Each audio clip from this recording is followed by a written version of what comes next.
함께봐 TV. 부모님과 자녀가 함께 모여 투자와 회계를 공부하는 함께봐 TV입니다. 저번 시간에 주식회사에 대해서 배웠죠. 투자자에게 돈을 투자받고 투자받는 대신에 주식을 투자받는 증표로 준다고 했죠. 그래서 투자자를 주주라고 했어요. 우리가 주식회사를 처음으로 만들 때 투자자에게 투자받는 돈을 자본금이라고 해요. 주식회사가 주식을 처음 발행하면 증권의 한 주당 가격을 정해요. 우리가 이게 투자자들이 회사에 처음 이제 회사를 세울 때 회사에 이 돈을 투자를 해요. 투자를 하면 회사는 뭐예요? 이 증권을 줘요. 증권은 뭐냐면 종이로 권리를 나타낸 부분을 종이로 만들어서 주는 거예요. 이런 식으로 인쇄를 해서 주주들에게 주는 거예요. 그래서 주식을 처음 발행할 때 증권의 한 주당 가격을 여기다가 한 주당 얼마 이런 식으로 정해주는 거예요. 여기서 주라는 것은 증권을 세는 단위예요. 증권을 셀 때에는 한 주, 두 주, 세 주 이런 식으로 세요. 우리가 사람을 셀 때는 한 명, 두 명, 세 명이 사람을 세는 단위잖아요. 증권을 세는 단위는 한 주, 두 주, 주라는 표현을 써요. 옆에 이 증권에 보면 한 주당 가격을 기록하는데 그것을 액면가라고 해요. 여기서 한 주당 가격이 있거든. 한 주당 가격 얼마? 이게 액면가예요. 액면가라고 우리가 불러요. 액면가 하면은 뭐예요? 처음에 우리가 주식을 발행할 때 증권의 한 주당 가격을 기록한 게 액면가예요. 주식회사가 주식을 1000주를 발행한다고 해봐요. 1000주를 발행했어요.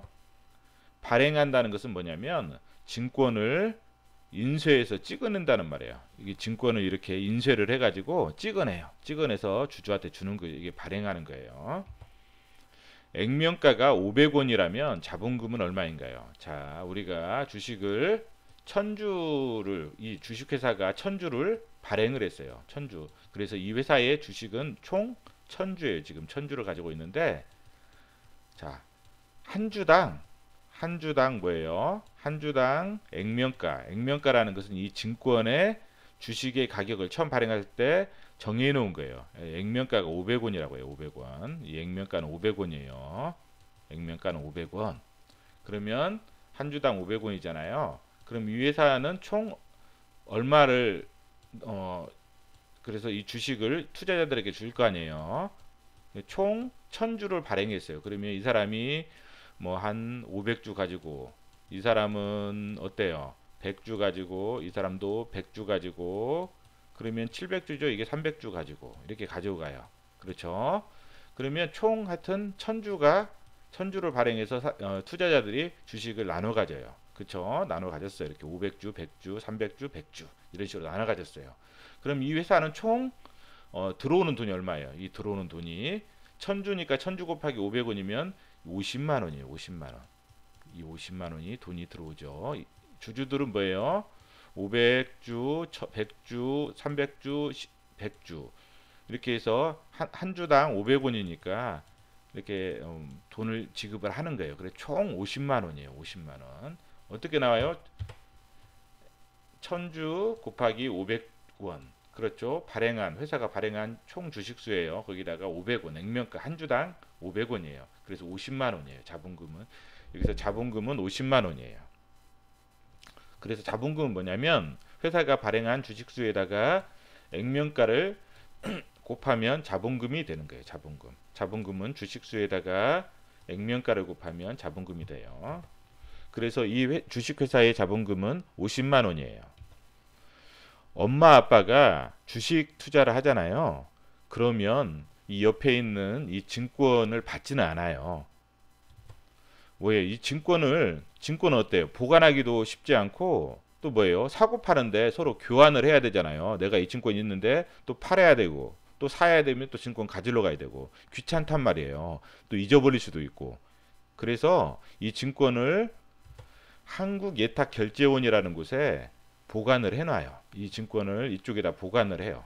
딱 보관을 하면 한국예탁결제원에서 이 증권을 다 보관을 하고 있어요. 보관을 하고 지키고 있는 거예요. 그러면서 이 증권들을 전부 다 전자 등록을 해요. 전자로. 그래서 우리가 인터넷으로 사고 팔 수가 있어요. 그래서 주식을 현대 시대에는 주식을 이렇게 종이로 발행하는 게 아니라 인터넷 상에서 사고 팔고 하는 거예요.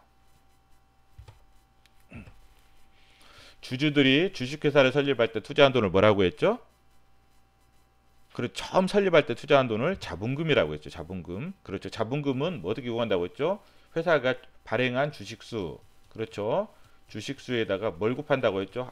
그 증권에 있는 그 한 주당 가격. 그렇죠. 액면가라고 했죠. 액면가. 액면가를 곱하면 뭐예요? 곱하면 자본금이라고 했어요. 자본금. 자본금은 자본 안에 포함돼요.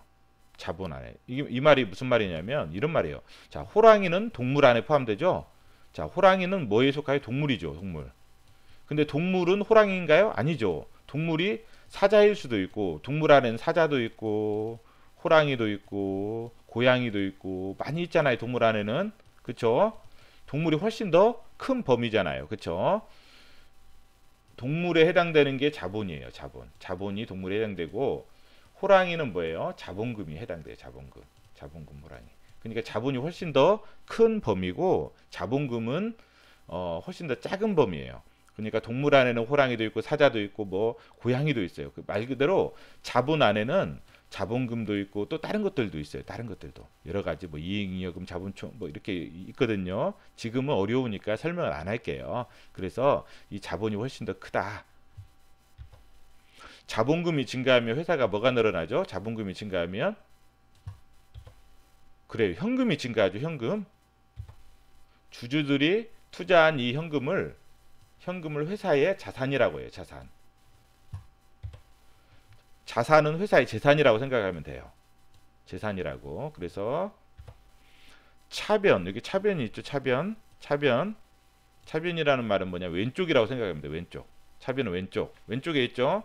자, 대변은 뭐예요? 대변은 화장실 생각하면 안 돼요. 대변은 오른쪽이라고 생각하면 돼요. 오른쪽. 차변은 왼쪽. 대변은 오른쪽. 이렇게 생각하시면 돼요. 왼쪽을 회계에서는 차변이라고 하고 오른쪽을 회계에서는 대변이라고 해요. 그러니까 뭐냐면 우리가 기업에서 쓰는 말 중에서 회계에서 쓰는 말 중에서 우리가 왼쪽이라고 안 하고 그냥 차변이라고 해요. 차변은 뭐야? 왼쪽이다. 대변은 뭐다? 오른쪽이다. 이렇게 생각하시면 돼요. 왼쪽, 오른쪽. 그래, 좀 외우기는 해야 되겠죠? 왼쪽은 차변이다. 오른쪽은 대변이다. 돈을 끌어모으는 것은 오른쪽에 기록해요. 우리가 주주로부터 지금 돈을 끌어모으죠. 주주로부터. 그렇죠. 주주로부터 돈을 끌어모았어요. 그럼 오른쪽에 자본금을 기록해요. 50만 원. 주주로부터 끌어모았어요. 이것은 안 갚아도 된다고 했죠. 이자도 안 주고. 근데 이제 끌어모은 거. 그래서 자본금은 주주로부터 돈을 끌어모으죠.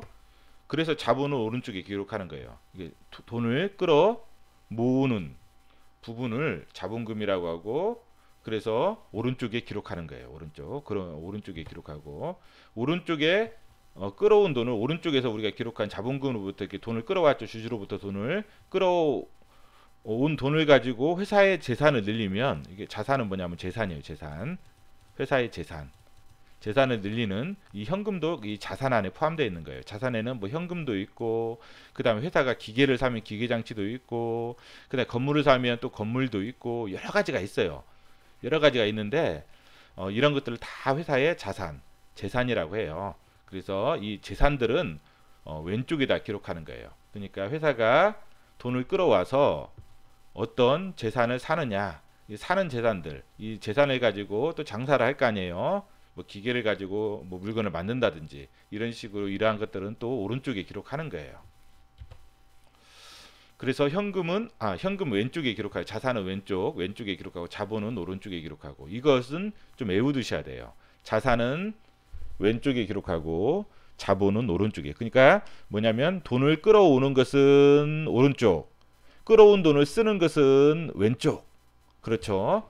그래서 어떻게 썼냐? 현금으로 그냥 가지고 있든지 아니면 뭐 기계를 산다든지 그래서 회사의 재산이 늘어나는 거예요. 그렇죠? 아니면 무슨 컴퓨터를 산다든지 그럼 컴퓨터가 늘어나죠. 그렇죠? 현금은 줄어들더라도 예, 이런 식으로 끌어온 돈은 오른쪽 자본, 그 다음에 회사의 재산은 왼쪽 이런 식으로 기억하시면 돼요. 우리가 저번 시간까지 회사가 장사에서 얼마나 벌었는지를 나타내는 손익계산서를 배웠어요. 손익계산서. 이 손익계산서는 보통 1월 1일에서 12월 31일까지 기간에 회사가 장사를 해서 얼마나 벌었는지를 나타낸 표예요. 그런데 손익계산서는 우리가 올해 1월 1일에서 12월 31일까지 기간에 장사를 해서 이렇게 기록했다가 내년 1월 1일이 되면 작년에 장사한 내용을 다 없애고 처음부터 다시 기록하는 거예요. 처음부터. 즉 작년 1월 1일부터 12월 31일까지 매출이 100억이다. 근데 당기순이익은 10억이다. 그래서 매출 100억을 해서 당기순이익이 10억을 했더라도 올해 1월 1일부터는 아무것도 없이 다시 매출 0부터 다시 처음부터 기록하는 거예요. 우리가 손익계산서만 보면 그동안 회사가 장사해서 번 돈들을 알 수 없잖아요. 왜 그러냐면 처음부터 다시 시작하기 때문에. 그렇죠? 그러면 주주인 우리들 투자자들은 회사에게 그동안 투자해서 얻은 회사의 재산이 얼마냐 이렇게 물어볼 수 있잖아요. 그렇죠? 그래서 주식회사는 회사의 재산을 기록하는 표를 만드는 거예요. 다음 시간부터는 회사의 재산을 기록하는 표에 대해서 설명할 거예요. 우선 오늘 배운 자본과 자본금, 자본이 훨씬 더 큰 개념이라고 했죠. 동물과 호랑이의 개념. 자산, 그 다음에 차변, 차변은 뭐예요? 왼쪽. 대변은 오른쪽. 그 다음에 자산은 차변에 왼쪽에, 자본은 대변 오른쪽에. 기록한다는 것은 꼭 복습하시기 바랍니다. 다음 시간에 만나요.